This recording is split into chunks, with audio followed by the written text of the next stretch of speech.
The Tigard Festival of Balloons starts today, but without the stars of the show. Sadly, no balloons were launched this morning because of the weather, but there are plenty of other things to do at the event. Fox 5 Now's Greg Nibbler has a look from Cook Park. That's right. Yeah, the Festival of Balloons is in action. The balloons are not in the air, but we do have flying pancakes, and we're focusing on the festival side of things because it's not just about the balloons out here. There's so much more going on. I'm here with Braden, who's here, chopping up here some really good pancakes. Braden, tell me about what we're doing here. Yeah, thanks for having me, Greg. Today we're here with Chris Cakes Northwest. Obviously the balloons aren't here, which is quite unfortunate, but instead we have a little pancake rig as we have. We're making pancakes, and I'm going to throw them to my guy over here.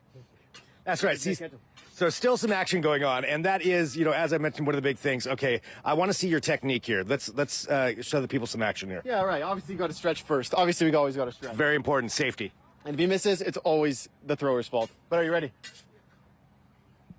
Oh, that was pretty amazing. Okay, now, Braden, how long did it take you to get this good at this? How long did it take me? Actually, second day on the job. No, I'm kidding. I've done this for 3-4 years now. You seem like you're a pro at this.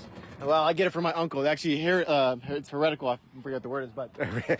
Heretical? Yeah. Might not be that word, but yeah. You're right. That's the wrong one. You're right.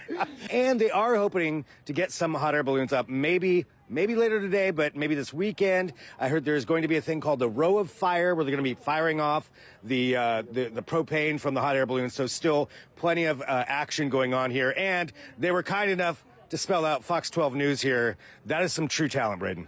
Yeah, I'd like to thank my guy Mark here. Actually, he's our aspiring artist. They haven't gone to art school for this stuff, so it's obviously a no-brainer to have him. Absolutely not. Yeah, definitely artwork. That is definitely what we're seeing here. So plenty of things going on, and we're going to keep showing you all the other awesome stuff happening out here at the Festival of Balloons. I'll send it back to you in the studio.